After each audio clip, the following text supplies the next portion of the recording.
On today's episode of Gathering the King. Sometimes it's just about making a decision, and sticking with it and moving forward. And then if you have to, go ahead and pivot. Yeah, I mean, we can pivot in business, we pivot all the time, but making a decision and going forward with that, I think is super important, especially in real estate. You are listening to Gathering the Kings with Chaz Wolf, featuring fellow 7, 8, and even 9-figure business owners who have real battle scars from business and life, but have prevailed as the king that they are designed to be. We welcome high-performing entrepreneurs to the stage in order to reveal the real of the real on what it takes to build a successful business today. We dissect the good and bad decisions they've made along the way that give a true and accurate picture of the journey of success and how you too can get there. Through this dialogue, you will learn the value of growing your network and surrounding yourself with power players and kings like today's guest. Grab your pen and notebook because we're about to dive in. All right, everybody, I'm Chaz Wolf. We're Gathering the Kings. We're back to you this week with Brian Wagers. Welcome to the King stage, my brother. How are you? Thanks, Jess. I'm doing good, man. How are you? I'm good, man. You know, we were just talking, this is partly for the listener here. You know, we were going back and forth yesterday and today on rescheduling this time just because I was doing some traveling. And so I'm in the mobile podcast studio today in South Florida, not in our normal one in Kansas City. But dude, I'm jacked for the show. I hope that the listener has come ready to do some hardcore real estate studying, because I personally am excited even for the show. I'm excited for all of them, but this one I want to get some information from you. So tell us what you do, what kind of business that you're in, kind of give us the rundown, give us the quick version of who you are. Yeah, so I'm in the commercial real estate industry, and more specifically apartment buying industry. So we buy apartments, fix them up, whether that's through exteriors, interiors, professional property management. We get in there and improve systems and increase the value on those apartments. So we're running those like a business, and with a business, you usually need capital. So we raise that capital from investors, some institutional, some private equity people, just, busy entrepreneurs like yourself and me, who want to invest in real estate. So we pool their money and some of our money together, and we take down these apartments and add value to them. Yeah, I love it, man. I got introduced to multifamily several years ago, and since then it's always been just a very hot topic, I think, over the last several years. But then just even for me personally, I just known that it makes a lot of sense because of what you just said. You can run a business. It's not just like a piece of property. It's like a business inside of this property. And so I love that angle of it. So at this stage in the game, you kind of gave a pretty high level overview there, but you kind of gave me a little bit of your story before we got on. But just for the listener's sake, before I ask you this one question, because I always like to ask this one question before we jump into your story, give us just a little understanding of the authority that you have in the industry. Like how many units we talking about, how much you raise, and like just give us a little flex here. Yeah, so I've been involved in over $150 million in real estate transactions. I've raised over 15 million in private equity and probably another 20 or so from institutional. And so that's over 2,000 doors with my partners and myself.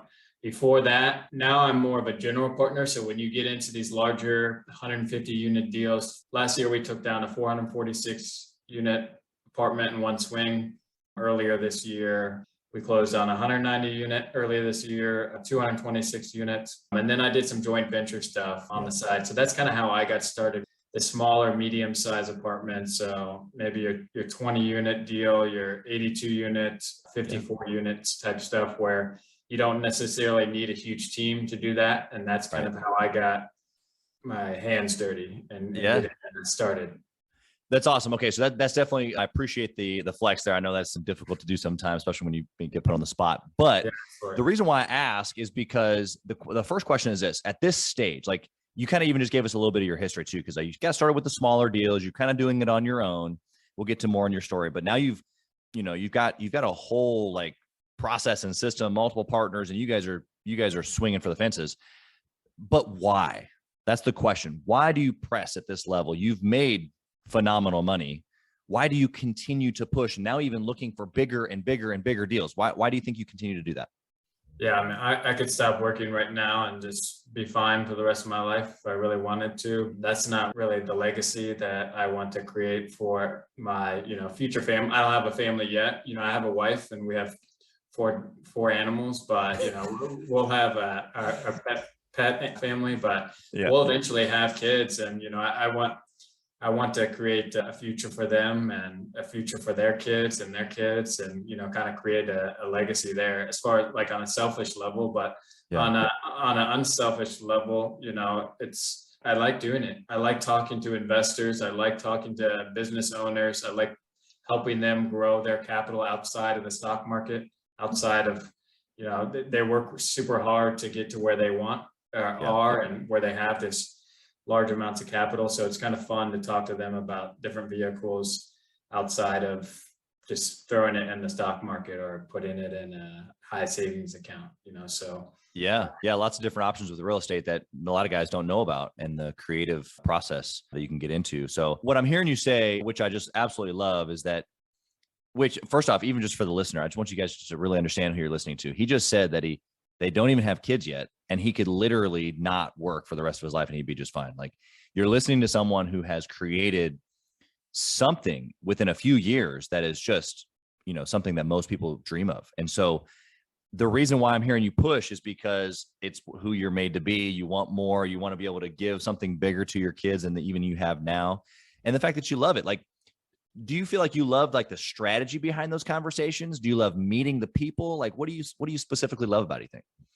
Man, I like executing and over delivering for people, being able to finally get the opportunity. I tell these people, hey, I'm going to do what I'm telling you I'm going to do. And then being able to over deliver on that and be able to give them higher returns, or give them, over communicate on the whole process. I think, it's really fun. Like, I like doing deals. That's probably why I'm, at this level, I'm continuing to grow to the next level. Is that whole mindset of not necessarily being complacent where I'm at. That's fine to be I appreciate, where I'm at, but I'm not set here. There's still so much more I can achieve and have. But grateful but not done. Yeah, grateful but for not done. And there's conversations, I like meeting the people. I like hearing how they create. It's pretty interesting that you have this podcast, and you're hearing about how people are in their own entrepreneurial rights. And I am having similar conversations with high net worth investors, and it's pretty cool to see, their insight on how they grew their business. Yeah, exactly. What do you think, like, at this, like, I guess there's just so many different creative ways you can go in real estate. And so was it multifamily specifically that kind of like hooked you at one point, or was it real estate in general, and that just kind of where you fell? Or like, give us a little bit of that background. Yeah, there's 1,000 different ways to build wealth and create income in real estate. So I was first looking, so I was in sales, and I was doing really well there. Cold call sales, 3 years, grinding it out, building my book of business, and I was doing well. I was maxing out my Roth IRA account. And I knew I had to do something outside of just putting it in the stock, putting it in an IRA account. So sure, it was either the stock market or real estate. And I messed around with the stock market, and I was trying to speculate, and I bought GoPro at like $35, and it went to $5. And I had for me, it was a big deal. I put like $1,000 or $2,000 on it, and it was a big deal for me at the time. And it was just watched it go, to basically nothing. And people might say you only lose when you sell, but if you look at it right now, it's at like $6. So if I would have held it for another 5 years, I would still be not in a good situation. But so I had no control over that outcome. I was just trying to see this company. They didn't decide to go in the drone industry. They made a couple other not so good business moves, and that led me to real estate. I picked real estate. I knew I was going to do it, and I started looking for single family homes to rent. So I found a single family home in my backyard. It was like $89,000. I set up listings for anything under $100,000. I would get notifications, and I would immediately try to make offers on it, underwrite it. And so I picked up this little $89,000 house. I had my life savings of $25,000 at the time. And I stuck that in there. The rent was $950. My mortgage was like $400. You know, it was fine. The guy paid me on Venmo first of the month. There was no like horror stories or anything like that. He was actually a good resident, you know, and it was just, once I got in there a couple months, it was like, am I going to buy one house every 10 years or so, like to get where I want to be? So it was just the speed of that. And a lot of what I was listening to and reading, a lot of people, you know, quote unquote, graduated to commercial real estate. So you have office, retail, industrial, self-storage. But for me, I understood the principles of multifamily. You know, you have the foundation of residential real estate where you have cash flow and appreciation, but you have these economies of scale of multifamily, and you're getting the commercial side of it. So that made the most sense to me. It performed the best during previous recessions. I really liked the scalability of it, and I love the idea of having a property manager there where I'm not having to be doing the properties themselves. Pay to have a property manager and do better when you have, you know, good property managers than trying to manage it yourself. So I really like that aspect, and it drew me to the multifamily space. Yeah, I think that for all the reasons that you've mentioned, you know, a lot of people talk about a multifamily and or are in it. And so I love multifamily, and especially for this show, because we can correlate it to running a business, because that's exactly what it is. You are literally running a business. You've got your key individual, you know, your COO there at the management office, you know, if you will, for that one individual location, the operations director, property manager, whatever you want to call them. And it's the same thing that the listeners are trying to get to right now. They're at a 6-figure place in their business. They're trying to get to the 7-figure mark. They're trying to build a team. They're trying to build systems, right? And so in essence, that's what you guys do with each one of your properties, is that you have systems and you have a team so that the investors don't have to be hands-on. It can be passive, or, you know, generally speaking. And so what would you say from that perspective, knowing who's listening right now, knowing what you've built, knowing that it's all about the systems, the team, all these things that are in place that enables guys like you and I to step away, if you will, what would you say would be the best decision that you've made, or what can the listener do on the inside of one of those things? Systems, building a team, being able to grow something so that they can step away and not have to be wearing every single hat in the business. Yeah, so I think it goes to a good book, Who Not How. So it's really not how you get there, it's who you do it with. And I think not being afraid to give up some control. You know, you're going to give up some control. Yeah, you could make maybe 1% or 2% more if you do certain things yourself, but you're really giving up the opportunity cost of spending your time on some lower level tasks when really you can use someone to get you to where you want to go and get you to where your wealth, whether that be, you know, your personal wealth, you know, trying to manage that yourself, or, you know, trusting it in someone who can grow it, whether that be mowing your lawn, you know, paying $40 or $100 or wherever you're at, you know, to mow your lawn, unless some people like mowing the lawn. So maybe that's not a good example, but, you know, so if you can hire it out for what you're less per hour, then I would hire that out all day.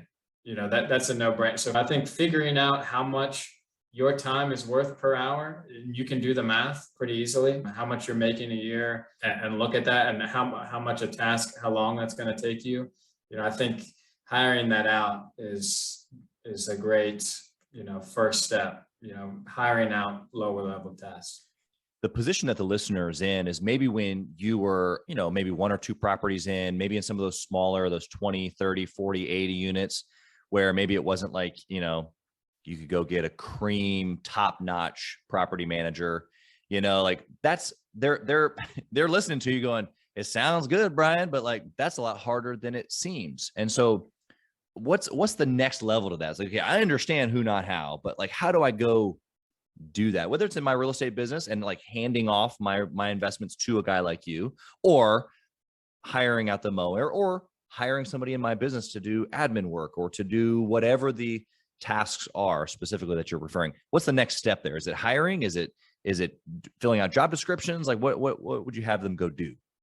Yeah, so I would say maybe something that they don't like doing in their business. You know, I would say that that's something that maybe you can create systems for, and so either you're creating systems to where you don't have to spend as much time on it, or you're looking at hiring someone that has the systems in place that you can do that can take over that part of your business, and then training them up. Sometimes people go the virtual, if you're looking to save money, a lot of people do the virtual assistant route. So that's a great opportunity there. It is, you are front loading your work there. So you're going to have to train them for, several months to really get them to the level that you're looking to. But once you get them there, you should be setting yourself up, after that first initial phase.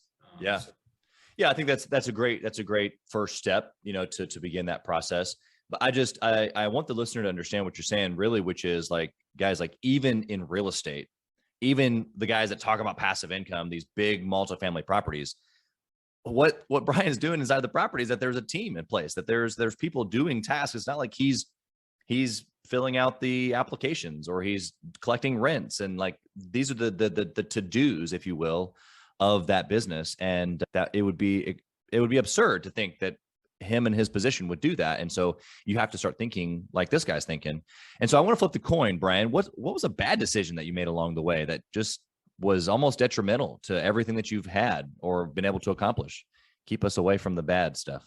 Yeah. So I guess, as I'm growing, I've had pretty good growth. I've been pretty, knock on wood, I haven't had any crazy, that big loss in the stock market was a big one for me. I guess one of my first 12 units, I over renovated it. I put like 6-inch graded concrete. I put like the property itself was, I bought it for just under $500,000, and I put almost a $50,000 new parking lot on it, just because I thought I would have it forever. But really, that money could have much better been spent on interior renovations or held somewhere else on the exterior. But I just thought it would look good. I thought it would look cool. And, I just went with, what I thought might do well, but I didn't consult with my property manager. I should have asked my property manager going in. Maybe I was kind of afraid to ask them, like by sounding like, I didn't want to sound like a newbie or something like that, or I didn't want to, be seeking advice. So I should have asked my property manager, hey, what do you think the highest and best use of some of these capital funds could be going into this property? Like, here's what I think, what are your 2 cents? And maybe he would have said, yeah, the parking lot could have been redone, but maybe we should just repave it instead of, regrading everything, or, giving me some different inputs as far as the best use of that capital.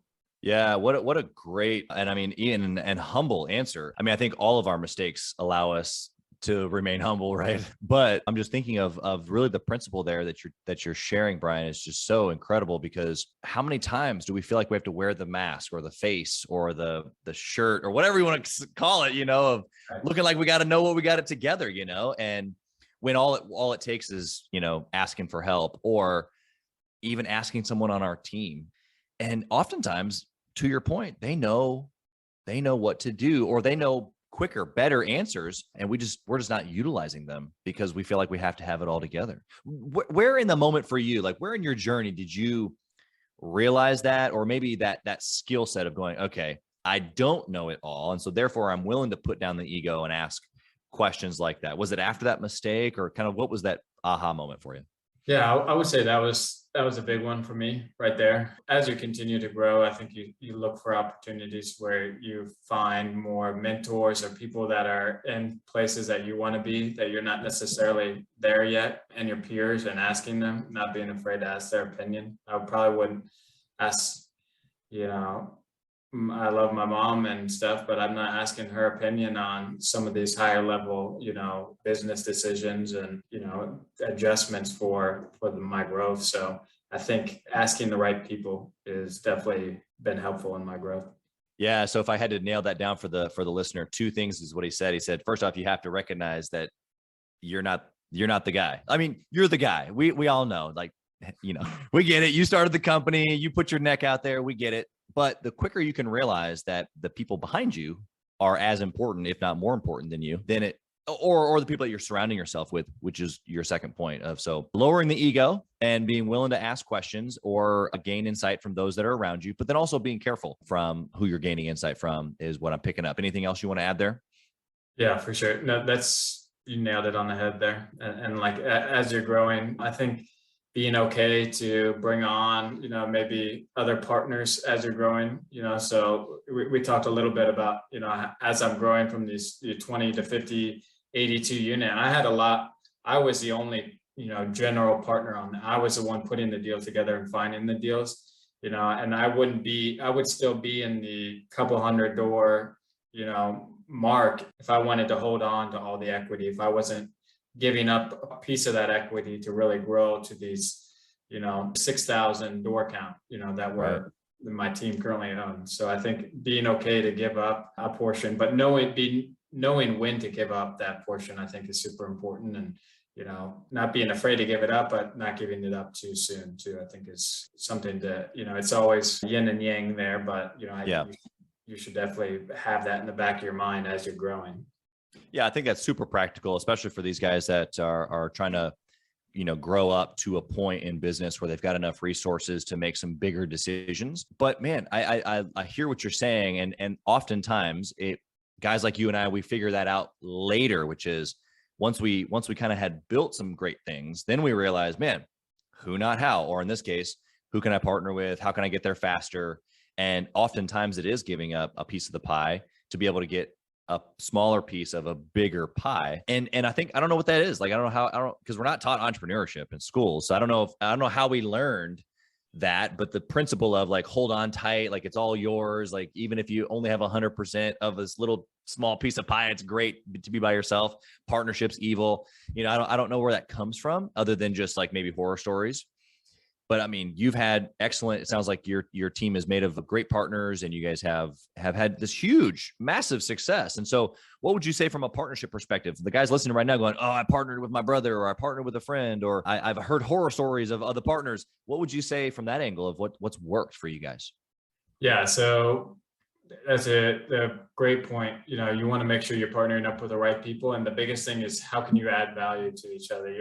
If you got two analytical guys, that's great. You guys might get along, but that might not be the best set of compliments to each other. You might want someone that's going to be going, shaking hands and meeting people in person or on the phones, while you got someone else running the numbers, or you have someone else that, is good at some of the acquisitions. So for us, we have a head of acquisitions, we have an asset manager, we have me on the investor side, focusing on where the capital is coming from.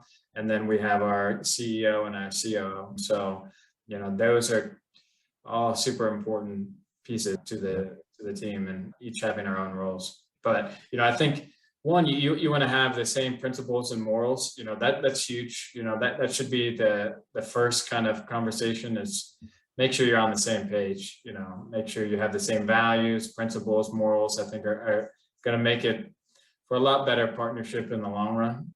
And make sure you're pretty transparent with each other, as far as where you see yourself in the next 5 years. Some people go as far as doing the DSCR. There's some testing out there, which I haven't done. I think that's pretty like overkill personally, but I think that some people have had some great success with it, the DI scales and the I scales. But for me, it's just, how is my partner complementing my skills? How are my skills complementing them? And what can we both focus on to help us both grow, where the sum is greater than the parts. Yeah, I think everything that you just said, whether you're getting into the weeds of personality profiles or skill sets or whatever, I think it's super important to have the big blocks tackled first, which are going to be how do we see life? How do we view life? How do we do life? And I think even with building a team, you eventually get into maybe the more detailed pieces of maybe personality traits or how you were raised or whatever, and how those things kind of affect your decision-making ability or whatever goes into the individual skill set of that role that you're trying to define for that person. And whether that's a partner or a team member, I think you can go as far into the weeds as you want to on that one. Yeah. That's good, man. Okay. So do you have any sort of, like, when it comes to decisions specifically, we've kind of talked about some good and bad decisions here. Do you have a process or any sort of discipline that you follow or take decisions through in order to ensure that you're making good decisions? Yeah, so I try to make decisions very quickly. I think that's the main thing for me. I'm very fast when it comes to decision making. I think that's something that's actually really helped me grow fast, making a decision quickly. And I think knowing your goals super clearly, where you want to go with your business, knowing what you're trying to accomplish, I think is super important. So it can help you make decisions quickly. For me, I get hundreds of emails a day, and I'm able to I end the day with pretty much nothing in my inbox because I'm just replying super fast, so Right. I'm making those decisions quickly. So for me, it's more of speed than it is anything else. Yeah. I think that's a great answer even in itself, because entrepreneurs are making decisions all day long, right? And that's what you're doing. It sounds like for you, it's your inbox that's kind of where you're managing a lot of those decisions. But for another guy, it could be text messages or phone calls or meetings with his people or meetings with clients, whatever it is. But what I'm hearing you say, the most kind of resounding piece is to make decisions quickly. But I also heard you say, which you kind of threw it in there, was you're able to make decisions quickly because you know what you want. Yeah. If you know what Know you what you want, then you can run fast. know what you want, know what your goals are. It'll definitely help you make decisions quickly if it's getting you to where you want to go. You as far as speed goes, you have a lot of people, especially in the real estate industry. If you're going to these local meetups, or you see some of the same people that have been there for years but haven't done anything because they're so caught up in making the right decision or not. Sometimes it's just Right. about making a decision, and sticking with it and moving forward. And then if you have to, go ahead and pivot. Yeah, I mean, we can pivot in business, we pivot all the time, but making a decision and going forward with that, I think is super important, especially in real estate. Yeah. Yeah. You can't pivot if you're not in motion. Right. Right. Exactly. So you got to get in motion is what I'm hearing you saying. That's super good, man. I want to transition here to the speed round. I'm curious to hear some of your answers on these. The first one is this: if you could only pick one metric to track inside of your properties and or businesses, however we're going to kind of label them, what would be that one metric that you would pick to track forever and ever? Yeah. Net operating income. Good So old NOI. NOI, yeah, that's what drives our business, and that's what, is the lifeline of the value of apartments and Yeah. the value of that you're doing, how is that growing? So that would be my one. Yeah. And I think that can be translated to EBITDA for any business, right? Like after all expenses paid, is the business making money, right? What's your So profit? yeah, exactly. And then you can determine all kinds of things, whether it's worth it or not. Yeah. Okay. What book would you recommend? You kind of already threw out Who Not How. Did you have another one maybe that you'd recommend for a six-figure owner trying to get to seven? Think and Grow Rich is a classic, so I think if I bet a lot of people who are in this six-figure arena have read that. I like Stephen Covey's The Four Disciplines of Execution. That's a really good one for business Okay. owners. They talk about lead measures, lag measures, hiring systems, and everything. So that's a really good one as far as tracking where you want to go. That's good. Yeah. Great recommendation. Yeah. The Think and Grow Rich, like you said, it's a classic and most people probably have read it. My challenge to that would be, I don't know if most people have really read it, Yeah. I've read it like like, 10 times. Yeah.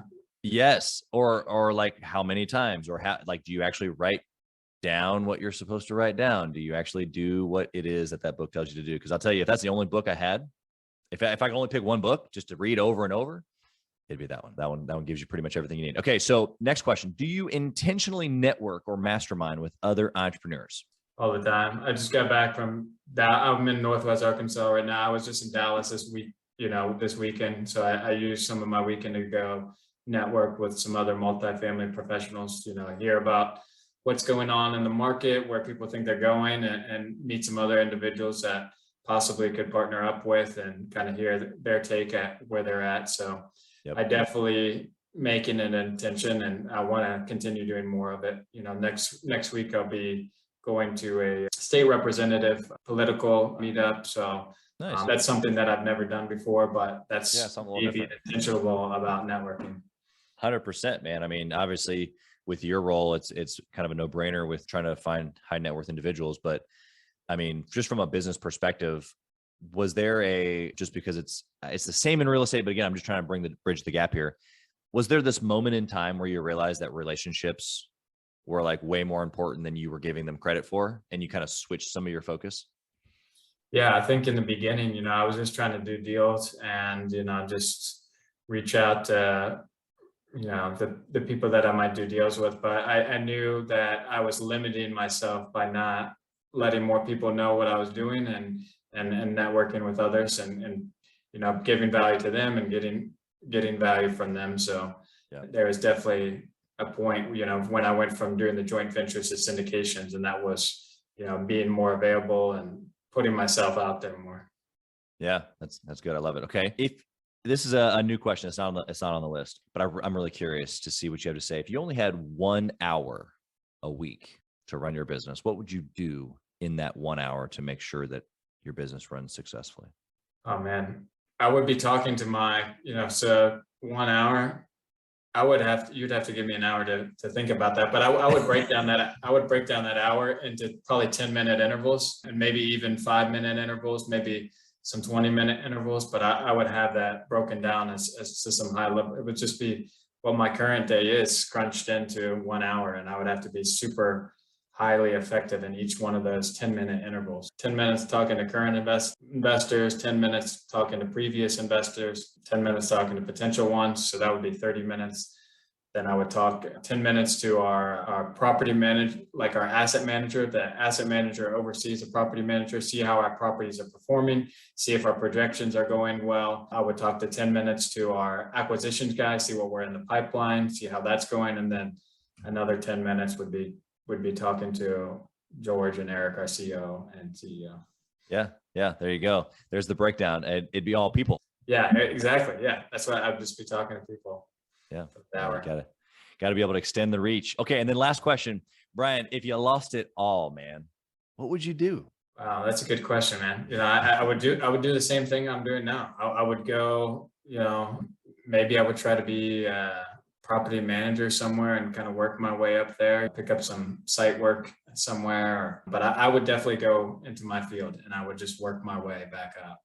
Maybe that'd be on the property level and go from there. I would do a lot of networking, that's for sure. I would be connecting with people. I would see what they could use in their business. How could I add value to them? Maybe work for free for a little bit, for someone that I want to go, Yeah. 100%. All great answers. I love it. I love the most the fact that you just start all over. Like, I think that's just the most simple. I think all entrepreneurs think about it like that, but to actually like put yourself in that moment and go, okay, it's all gone. What am I going to do? I think it keeps us sharp, keeps us humble, keeps us ready, Yeah, for sure. I like it. Good stuff, man. Brian, if someone listening today is just like, okay, I got to get connected to this guy, I got to learn real estate from this guy, I want to invest with this guy, how can they contact you, find you? Brian, Brian at elevatecig.com. I'm on social media. I'm on Facebook, Instagram, LinkedIn. So it's Brian Wagers on all those channels. Elevate CIG is the name of our company and our website as well. There you go. You guys have heard it here. So thank you, Brian, for being here and just sharing just a little bit of the wealth of knowledge that you have. And man, I think you gave a little bit of the recipe of what you've got, but I look forward to continuing the relationship, maybe even doing some deals together, man. I think that I've got some people that you need to meet and probably vice versa. So I'm excited to continue that as well. Sounds good, Chaz. Great talking to you. Yeah, man. We wish you nothing but success. We'll talk to you soon. Thanks for listening to Gathering the Kings. We hope you got a ton of value today and learned a thing or two about taking your business to 7 figures and beyond. If you desire more and want a community around you to help you get there, I want you to go to gatheringthekings.com. That's gatheringthekings.com. And I want you to apply for our next Becoming a King 90-day intensive. We are extremely exclusive by nature as a group.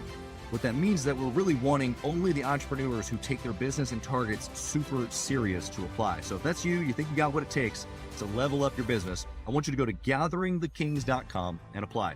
And we will see you on the other side.